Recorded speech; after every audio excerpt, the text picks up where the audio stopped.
Cinema news కి స్వాగతం. ఈ రోజు వార్తలోని ముఖ్యాంశాలు మీకోసం.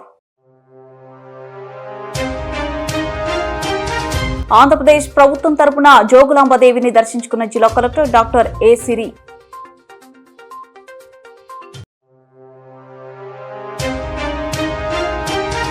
భారీ వర్షాలకు నష్టపోయిన బాధితులను ఆదుకోవడంలో రెవెన్యూ అధికారుల నిర్లక్ష్యం. సిపిఎం జిల్లా కార్యదర్శి డి గౌస్ దేశాయ్.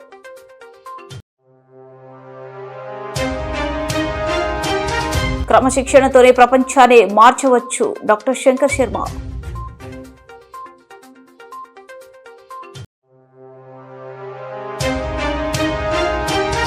ప్రభుత్వ మెడికల్ కళాశాలను ప్రైవేట్ పరం చేయడాన్ని వ్యతిరేకిస్తూ రౌండ్ టేబుల్.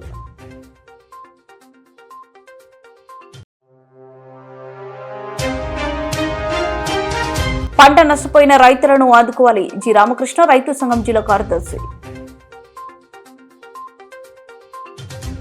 దసరా శరన్నవరాత్రి ఉత్సవాల సందర్భంగా ఆంధ్రప్రదేశ్ రాష్ట్ర ప్రభుత్వం తరపున తెలంగాణలోని అలంపూర్ క్షేత్రంలో వెలిసిన జోగులాంబ సమేత శ్రీ బాల బ్రహ్మేశ్వర స్వామి అమ్మవార్లను దర్శించుకుని పూజలు నిర్వహించి జిల్లా కలెక్టర్ డాక్టర్ ఏ సిరి పట్టు వస్త్రాలను సమర్పించారు.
జిల్లా నుంచి ప్రభుత్వం తరఫున పట్టు వస్త్రాలు బాలబ్రహ్మేశ్వర స్వామి ఇది ప్రతి సంవత్సరం ఆన్వైన్లీగా వస్తుంది కాబట్టి ఈ సంవత్సరం కూడా పట్టు సమర్పించుకొని అమ్మవారి తీసుకోవడం ఇళ్లలోకి నీరు చేరి నష్టపోయిన బాధిత కుటుంబాలకు 20,000 రూపాయలు ఇచ్చి ఆర్థిక సహాయం అందించారని సిపిఎం నాయకులు డిమాండ్ చేశారు. ఆదోని పట్టణంలో గత వారం రోజుల నుండి కురుస్తున్న భారీ వర్షాలకు పట్టణ ప్రజలు అతలాకుతలం అయ్యారని, వర్షాలలో సర్వస్వం కోల్పోయిన వీధిన పడిన సహాయం చేసే అధికారుల రాక కోసం ఎదురు చూపులు చూస్తున్న పేద కుటుంబాలను సిపిఎం పార్టీ బృందం బాధిత కుటుంబాలను పరామర్శించారు. సిపిఎం జిల్లా ప్రధాన కార్యదర్శి గౌస్ దేశాయ్, జిల్లా కార్యదర్శి వర్గ సభ్యులు వెంకటేశ్వరు, పట్టణ కార్యదర్శి లక్ష్మణ, నాయకులు గోపాల్, శ్రీనివాసులు, నాగరాజు ఈ కార్యక్రమంలో పాల్గొన్నారు. బాబులు వస్తున్నాయి, కొంచెం లైట్ అయినా వచ్చి అంటే కూడా సచివాలయంలో పట్టించుకోవడం లేదు సార్. మొన్న పోయి చూపాల్సి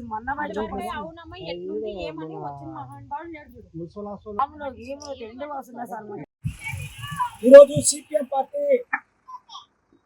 ప్రతినిధి బృందం ఆదోని పట్టణంలో గత వారం రోజుల నుంచి కురుస్తున్న వర్షాలకు లోతట్టు ప్రాంతాలు ఏవైతే ఉన్నాయో ఈ బాగా నష్టపోయిన ప్రాంతాలు ఇక్కడ పర్యటన చేయడం జరుగుతుంది. ఇప్పుడే డిఎస్పీ వల్ల ఉంది. ఈ ప్రాంతంలో దాదాపు 30 కుటుంబాలు పూరి గుడిసెలు వేసుకుని జీవిస్తున్నారు. ఈ మన జరిగినటువంటి మొత్తం వరదల్లో దాదాపు 4 అడుగుల ఇళ్లలో నీళ్ళు వచ్చి మొత్తం బియ్యము వాళ్ళకున్నటువంటి తినుబండారాలు పోయినాయి, బట్టలన్నీ కూడా నానిపోయినాయి, బురదమయమైనాయి.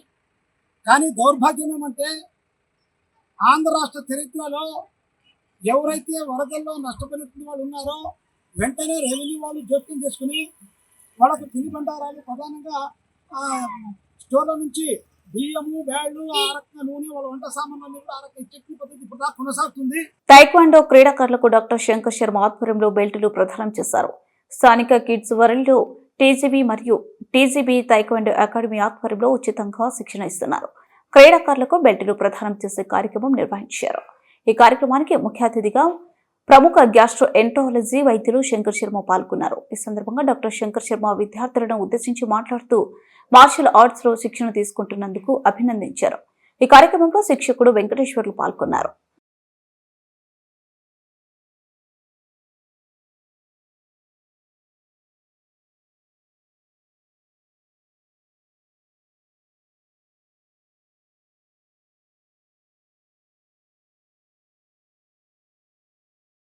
ఇంకా కిడ్స్ వరల్డ్ ఆవరణలో శిక్షకుడు వెంకటేశ్వర ఆధ్వర్యంలో టైక్వాండో శిక్షణ శిబిరంలో బాలబాలికలకు వివిధ రకాల బెల్టుల పంపిణీ కార్యక్రమం చేపట్టడం జరిగింది.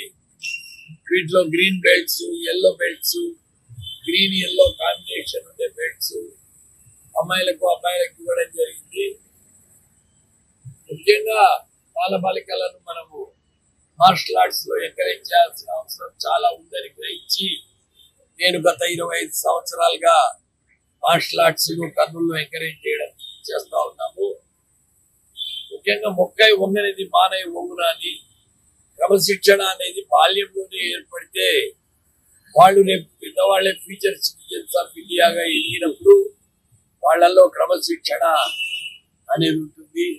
ఒక్క డిసిప్లైన్ తోనే ఈ దేశం మొత్తాన్ని కూడా మార్చొచ్చు, గ్యారంటీ. అదేవిధంగా మార్షల్ ఆర్ట్స్ లో యోగా, ప్రాణాయామము, మెడిటేషను, ఫిజికల్ ఎక్సర్సైజ్ దాగి ఉన్నాయి అని నేను పదే చెప్తున్నాను. ఫిజికల్ ఎక్సర్సైజ్ ఎందుకు అవసరము అంటే ఇప్పుడు all over the world obesity pandemic అంటే ప్రపంచాన్ని కబళించే స్థాయిలో ఉంది. ఊబకాయం ఉండే వాళ్ళలో fatty liver, diabetes, hyper tension, cholesterol problems, heart problems, liver problems, kidney problems, అంటే వేస్ట్ సర్కంఫరెన్స్, నడుము సింపుల్ గా ఒక టేప్ తో నడుము కొలిచి తెలుసుకోవచ్చు వాళ్ళు ఎంత లావు అవుతున్నారు, రోజు రోజుకు ఎంత ఫ్యాట్ చేరుకుంటున్నది. ఫ్యాట్ అన్నారు, షుగరు, సాల్ట్, ఫ్యాట్ ఇంటేకు తప్పక ఫుడ్ లో తగ్గించాలి. దానికి బదులు ఫ్రూట్స్ తీసుకోవాలి, వెజిటబుల్స్, గ్రీన్ లీఫీ వెజిటబుల్స్ తీసుకోవాలి. మిల్లెట్స్ తినడం కూడా మంచిది. అంటే చిరుధాన్యాలు అంటారు. రైస్ క్వాంటిటీ తప్పక తగ్గించాల్సి వస్తుంది. వైట్ రైస్ బదులు బ్రౌన్ రైస్ తింటే కూడా మంచిది. పల్సెస్, బ్యాలెన్స్డ్ డైట్ తినడం అనేది అవసరము. కర్నూలులో ప్రజా సంఘాల రాజకీయ పార్టీల ఆధ్వర్యంలో కర్నూలులోని మండల పరిషత్ కార్యాలయంలో రౌండ్ టేబుల్ సమావేశం నిర్వహించారు. ఈ కార్యక్రమంలో వైసీపీ రాష్ట్ర నాయకులు తేర్నకల్ సురేందర్ రెడ్డి మాట్లాడుతూ గత వైసీపీ ప్రభుత్వంలో 17 మెడికల్ కళాశాలలు ఏర్పాటు చేస్తే వాటిని కూటమి ప్రభుత్వం పీపీపీ విధానంతో ప్రైవేటు పరం చేయడం సరికాదన్నారు. రాష్ట్రంలో కొత్త మెడికల్ కళాశాలను నిర్మించి ప్రైవేటుకు అప్పగించాలని, అలా కాకుండా గత ప్రభుత్వంలో ఏర్పాటు చేసిన మెడికల్ కళాశాలలు ప్రైవేటు పరం చేస్తే ప్రజలు ఆగ్రహానికి గురికాక తప్పదని తెలిపారు.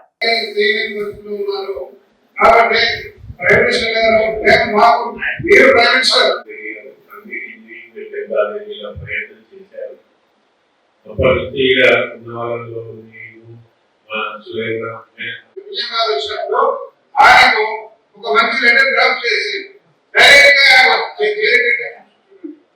ఇది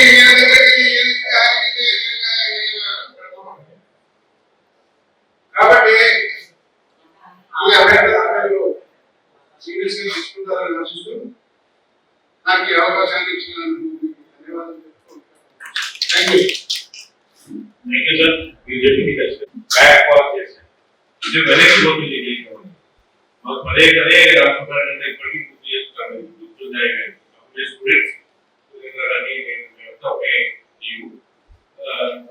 వైఎస్ఆర్ పార్టీ వచ్చేమో కానీ లోపల మాత్రం మాకు ప్రజలే ఖచ్చితంగా పదవి ఉంటారు. ఇప్పుడు డాక్టర్ గారు అని సార్ దాని సబ్జెక్ట్ చాలా మంది అందరూ పెద్దలు, ఆర్గనైజర్స్ అందరికీ కూడా హృదయపూర్వక నమస్కారం తెలియజేస్తున్నాను. అదేవిధంగా ఉద్యమాభివందనాలు తెలియజేస్తున్నాను.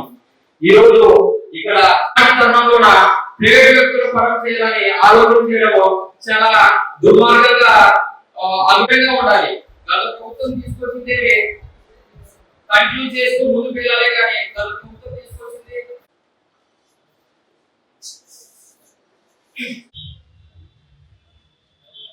ఈరోజు ప్రభుత్వ మెడికల్ కాలేజీలను ప్రైవేటీకరణ చేసే అంశంపై రౌండ్ టేబుల్ సమావేశానికి దాదాపు అన్ని పార్టీలు ప్లస్ అన్ని ప్రజా సంఘాల ప్రతినిధులు అందరూ కూడా రావడం జరిగింది. అన్ని ప్రజా సంఘాలు అందరూ కూడా ఒకటే కోరుకుంటున్నారు, ప్రైవేటు పరం కానివ్వమం, ఖచ్చితంగా ప్రభుత్వ మెడికల్ కాలేజీలు ప్రభుత్వ పరంగానే ఉండాలి, ప్రభుత్వమే ఆపరేట్ చేయాలి, ప్రభుత్వమే పబ్లిక్ ప్రైవేటు పార్టిసిపేషన్ పీపీపీ అనే విధానం లేదు. ఆ పీపీపీ విధానం అనేది మీరు కొత్తగా ఈరోజు నిర్మించుకున్నటువంటి విధానం. ఈ విధానాన్ని ప్రజలందరూ కూడా వ్యతిరేకిస్తున్నారు. మరి ఎన్నికల ముందు ఏదైతే ఆశించారో పేద ప్రజలు, ఈరోజు ఆ పేద ప్రజలకు మెడికల్ విద్య మరి మెడికల్ విద్య వైద్యం అందే పరిస్థితి కనపడటం లేదు. మరి వాళ్ళందరూ కూడా ఈరోజు ఒక ఉద్యమం లాగా ఖచ్చితంగా వ్యతిరేకించడానికి అందరూ కూడా మరి ప్రయాణిస్తున్నారు. దాంట్లోనే ఈరోజు వైఎస్ఆర్ కాంగ్రెస్ పార్టీ కూడా ఆ ప్రజలకు, ఆ కోరుకుంటున్నటువంటి ప్రజా సంఘాలకు అండగా ఉండి ఖచ్చితంగా ఏ ప్రభుత్వ మెడికల్ కాలేజీని కూడా ప్రైవేటు పరం కానివ్వం. ఎందుకంటే గత ప్రభుత్వం జగన్మోహన్ రెడ్డి గారి మరి సారథ్యంలో ఈ పేద రాష్ట్రానికి, పేద ప్రజలకు, మారుమూల ప్రాంతాలకు సైతం వైద్యం అందాలని చెప్పి గ్రామాల్లో మరి విలేజ్ హెల్త్ క్లినిక్లు ఏర్పాటు చేసి, మరి అక్కడ అదేవిధంగా మండలాల్లో ప్రాథమిక వైద్య కేంద్రాలు ఏర్పాటు చేసి, దానికి అందరూ కూడా ఎంబీబీఎస్ డాక్టర్లు, పూర్తి ఎంబీబీఎస్ డాక్టర్లని అక్కడ అపాయింట్ చేసి, మరి ప్రతి ఒక్క ఊరికి ఎక్కడైతే సీరియస్ గా ఉన్నా ప్రతి సందులో కూడా వైద్యం అందేటట్లు, మరి ఇంటింటికి వైద్యం, బీపీ, షుగర్, ఎటువంటి దీర్ఘకాలిక వ్యాధులు ఉన్నా కూడా ఇంటికి వెళ్ళి వైద్యం చేసే పరిస్థితి ఉంది. అది ఏర్పాటు చేసినటువంటి జగన్మోహన్ రెడ్డి గారు దాన్ని మరి పేద ప్రజలు కూడా వైద్యులు కావాలని చెప్పి, ఎంబీబీఎస్ చదవాలని చెప్పి కోరుకున్నటువంటి రాజశేఖర రెడ్డి గారు అయితేనేమి, ఈ రోజు జగన్మోహన్ రెడ్డి గారు 17 కాలేజీల్ని స్థాపించింది. ఎందుకంటే ఈ వైద్యం మారుమూల ప్రాంతాలకి అందాలంటే జిల్లాలో పంట నష్టపోయిన రైతులను ఆదుకోవాలని రైతు సంఘం జిల్లా ప్రధాన కార్యదర్శి రామకృష్ణ డిమాండ్ చేశారు. మంగళవారం కల్లూరు మండలంలోని పొల్లవరం గ్రామంలో పంట నష్టపోయిన రైతులను రైతు సంఘం నాయకులు కృష్ణతో కలిసి ఆయన పంటలను పరిశీలించి మాట్లాడారు. పత్తి సాగు చేసినాడు గోపాల్ అనేటువంటి రైతు. సుమారుగా 1-2 ఎకరాలు సాగు చేశాడు. పత్తి సాగు చేయడం కోసం ఎకరాకు 30,000 రూపాయల చొప్పున పెట్టుబడి పెట్టినాడు.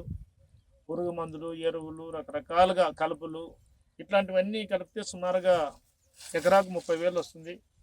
అంటే ఒక 7-8 క్వింటాలు దిగుబడి వస్తుందని చెప్పేసి ఆశించాడు. మొదట ఇది పంట వేసిన సందర్భంగా 7 నుంచి 8 క్వింటాలు, 9 క్వింటాలు వస్తుంది. అప్పుడు 6,000-7,000 ధర పలికినప్పటికీ 9 ఏళ్ళ 63,000, అంటే 20,000 మిగులుతుంది అని చెప్పేసి రైతు ఆశించాడు. కానీ ఈరోజు ఈ అధిక వర్షాల వల్ల, మొన్న పడినటువంటి ఒక 3 రోజులు వర్షాలు అధికంగా పడడం వల్ల మొత్తం కూడా పంటలన్నీ కూడా కంప్లీట్గా దెబ్బతినిపోయి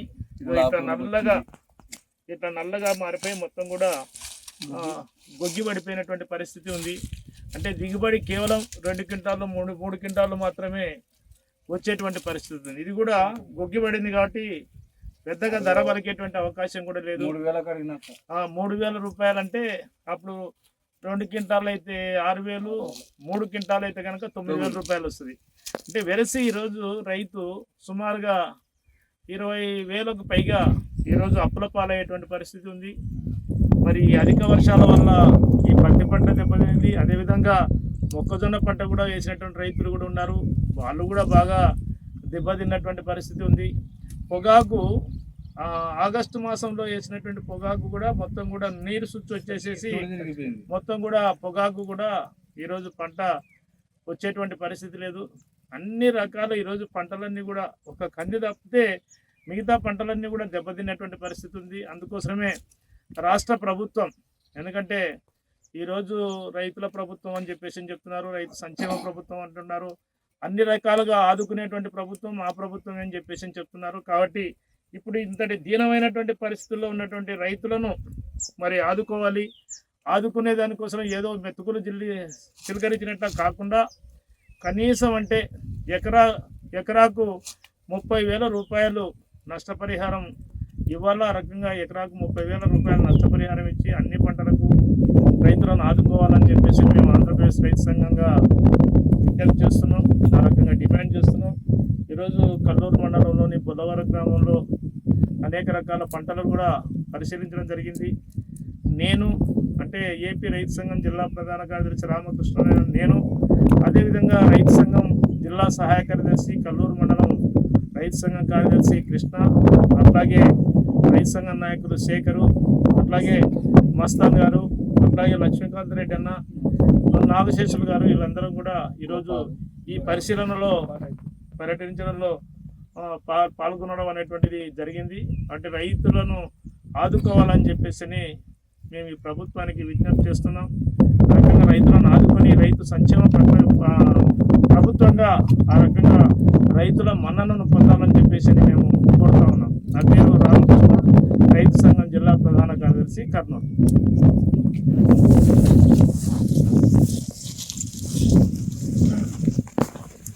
చూడు వచ్చిందా నువ్వే. ప్రభుత్వ మెడికల్ కళాశాలను ప్రైవేటు పరం చేస్తున్న కూటమి ప్రభుత్వం నిర్ణయాన్ని వ్యతిరేకిస్తూ కర్నూలులో వైఎస్ఆర్ కాంగ్రెస్ పార్టీ ఎస్ఎస్ఎల్ ఆధ్వర్యంలో భారీ నిరసన నిర్వహించారు. ప్రభుత్వ మెడికల్ కళాశాలను ప్రైవేటు పరం చేస్తున్న కూటమి ప్రభుత్వం కుట్రను తక్షణమే రద్దు చేయాలంటూ కర్నూలు కొంటారెడ్డి బురుజు వద్ద ఉన్న డాక్టర్ బిఆర్ అంబేద్కర్ విగ్రహానికి పూలమాలలు వేసి వినతి పత్రాన్ని అందజేశారు. పేదలకు మంచి చేయాలన్న మాజీ ముఖ్యమంత్రి వైఎస్ జగన్మోహన్ రెడ్డి ఆశయాలను చంద్రబాబు నిర్వీర్యం చేస్తున్నారని వైఎస్ఆర్ కాంగ్రెస్ పార్టీ ఎస్ఎస్ఎల్ నాయకులు అన్నారు.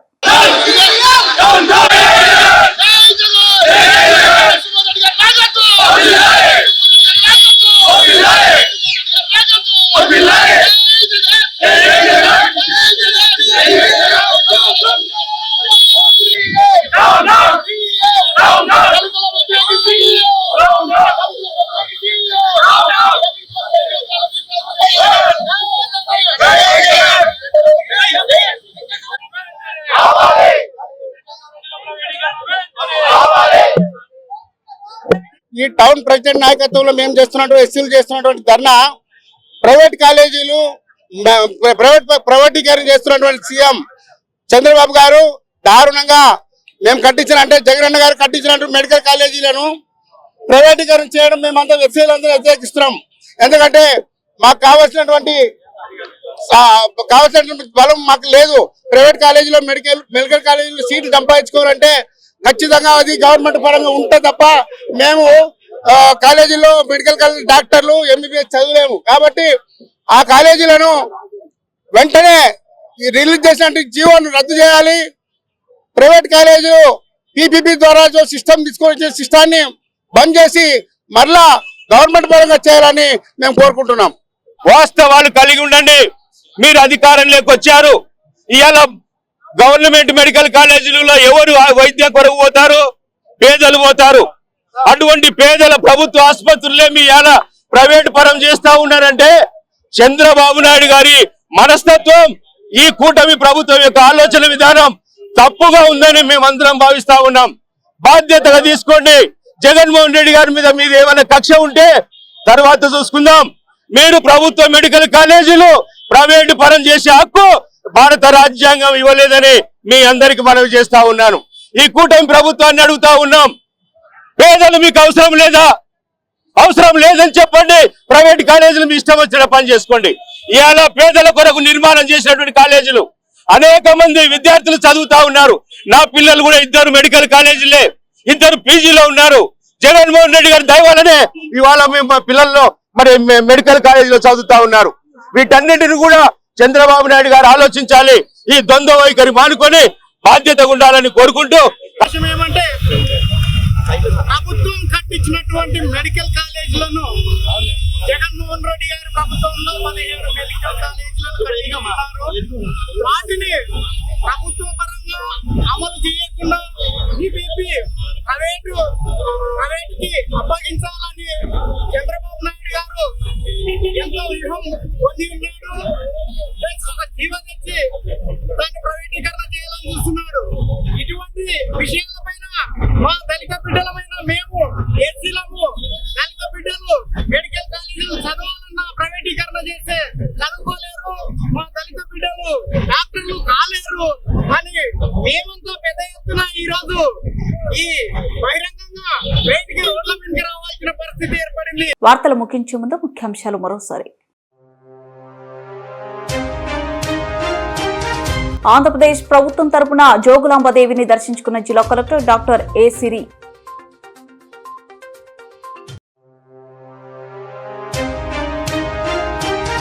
భారీ వర్షాలకు నష్టపోయిన బాధితులను ఆదుకోవడంలో రెవెన్యూ అధికారుల నిర్లక్ష్యం. సిపిఎం జిల్లా కార్యదర్శి డి గౌస్ దేశాయ్.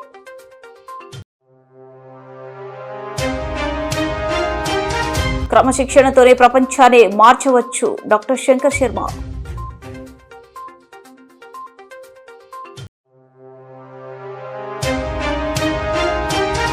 ప్రభుత్వ మెడికల్ కళాశాలను ప్రైవేట్ పరం చేయడాన్ని వ్యతిరేకిస్తూ రౌండ్ టేబుల్.